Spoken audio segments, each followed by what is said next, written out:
मात्र एक बेलपत्री का पत्ता, जिसके भीतर ब्रह्मा भी हैं, विष्णु भी हैं, शिव भी हैं, और इस बेलपत्री के बीच वाली पत्ती से लेकर जहां दो पत्तियां रहती हैं, उस पत्ती के बीच में जो गैप होता है डंडी का, इसमें 64 योगनियां भी हैं। 64 योगनियां देवियां भी इसके अंतर्गत विराजमान है। और उस डंडी के नीचे जहां दो पत्ती है, इस दो पत्ती के नीचे की जो लंबी डंडी रह जाती है, इसमें 33 कोटि देवताओं का भाग है। उस डंडी के नीचे जो छोटा सा एक मोटा सा भाग रह जाता है, कई बार आप लोगों ने बेलपत्री को तोड़ा होगा तो नीचे एक मोटा सा भाग रह जाता है, महाराज उसके अंतर्गत सारे तीर्थों का भाव जागृत रहता है। उस बेलपत्री को केवल साधारण ना समझे, शिव को अगर समर्पित कर रहे हैं तो वो संपूर्ण उसी के अंतर्गत, संपूर्ण।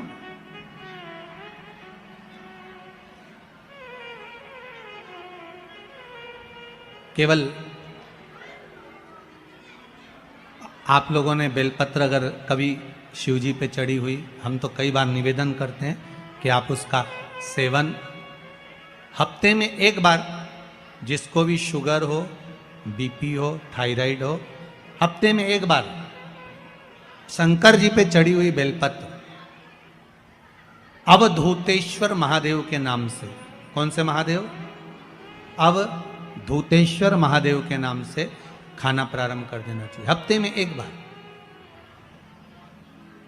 और जिसके भी घुटने में प्रॉब्लम रहती है या डॉक्टर ने बोल दिया कि घुटना बदलना पड़ेगा, तो उनके लिए निवेदन है, शिवरात्रि के दिन रात्रि को 12 बजे शंकर जी पे चढ़ी हुई बेलपत्र, भगवान शंकर पर चढ़ी हुई बेलपत्र, शिव जी के मंदिर पर ही बाहर खड़े होकर शिखर का दर्शन कर कर उस बेलपत्र को चबा चबा कर खा लीजिए। घुटना बदलने की जरूरत नहीं पड़ेगी, कभी भी घुटना बदलने की जरूरत नहीं।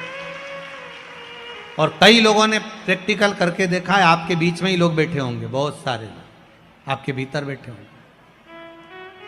भगवान भूत भावन भूतेश्वर मेरा शंकर, मेरा कैलाशी, मेरा अविनाशी, मेरा शिव है, इस मृत्यु लोक का देव।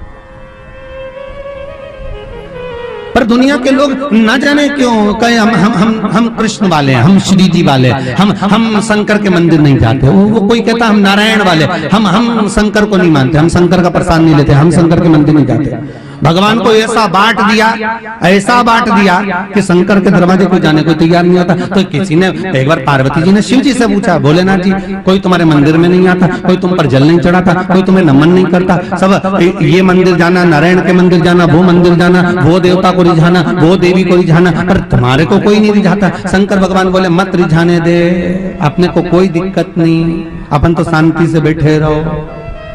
मेरे ससुर ने मुझे श्राप दिया है, दक्ष प्रजापति ने, ए शंकर मैं तुझे श्राप देता हूं कि तू शमशान में निवास करेगा।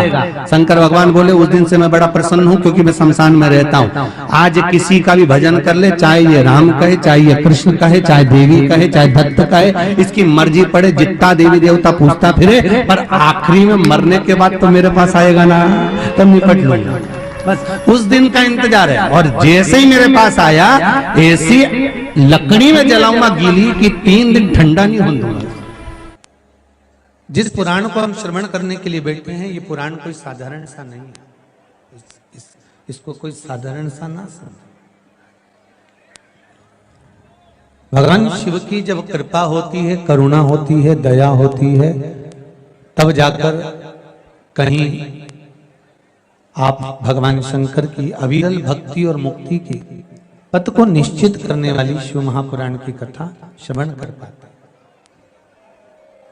भगवान देवाधिदेव महादेव, करुणा सागर भगवान शंकर, दया सागर, जिन्होंने आप सबको यहां पर आमंत्रित करा। कहीं भोले बाबा की दया और उदारता ही है जो पूरे शहर सीहोर में ऐसा कोई भवन नहीं है जिसमें आप लोग नहीं है, ऐसा कोई भवन नहीं जहां आप लोग हैं। और शहर तो शहर, पूरे नगर में, पूरे गांवों में, खेड़ों में, क्षेत्र में। और एक निवेदन आप सभी से, जितनी देर की कथा है आप लोग उसको स्मरण कर कर श्रवण करें और अपने जीवन को सार्थक बनाएं। बाबा देवादिदेव महादेव ने ये करुणा करी है, कृपा करी है, दया करी है, जिसको हम अपने जीवन में उतार सकते हैं। बस आपके आसपास में अगर कोई खड़ा हुआ हो, बोल रहा हो, तो उसके चरण पकड़कर आप उसको कहें कि थोड़ा शांत रहें, जिससे हम भगवान की जिस कारण आए, आप आए किस कारण से, आप किस लिए यहां पहुंचे हो, केवल उसके दो कारण हैं। एक बाबा देवादिदेव महादेव का प्रसाद स्वरूप रुद्राक्ष चाहिए और दूसरी शिव महापुराण की कथा चाहिए। केवल दो कारण हैं आपके, और इसके सिवाय कोई कारण आपके पास में है? कौन किसके यहाँ आता है जी? किसके बस का है जो कोई आए जाए? किसके बस का है? ये तो देव आदिदेव महादेव की करुणा, कृपा, दया, उदारता है, जिसके बल पर हम भगवान की अविरल भक्ति और मुक्ति का साधन शिव महापुराण कथा का रसास्वादन कर रहे हैं। महाराज, शंभो शरणे पड़ी मांगू घड़ी रे घड़ी, दुख काटो दया करी ने दर्शन आपो। शंभो शरण पड़ी मांगू घड़ी रे घड़ी, दुख काटो दया करी ने दर्शन आपो। बाबा से केवल एक निवेदन, एक प्रार्थना, और बाबा से केवल एक विनती, हमारे जीवन की एक सार्थक, कि तेरा ही दिया मैंने खाया पिया है, तेरा शुक्रिया है, तेरा शुक्रिया है। मुझे भोले बाबा ने बहुत दे दिया है, तेरा शुक्रिया है, तेरा शुक्रिया है। ये जायदाद दी है, औलाद दी है, मुसीबत में हर वक्त इमदाद दी है, तेरा ही दिया मैंने खाया पिया है, तेरा शुक्रिया है, तेरा शुक्रिया है। उसकी कृपा ना हो तब तक कोई कार्य हो ही नहीं सकता।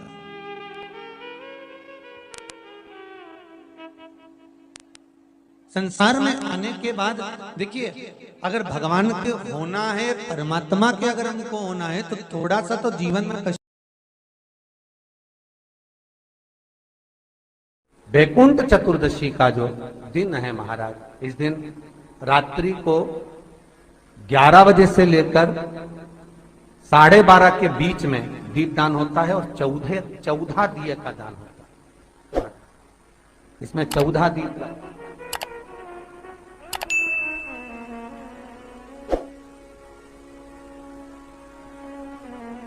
निवेदन है आप सबसे कि प्रयास करना कि घर के बाहर आप एक दीप, जहां पर आपका जलाशय है, पानी का स्थान है, वहां रख दें, और एक दीप तुलसी के क्यारे के पास रखें, बाकी के दीप आप घर के बाहर लगा दें। 14 दीप।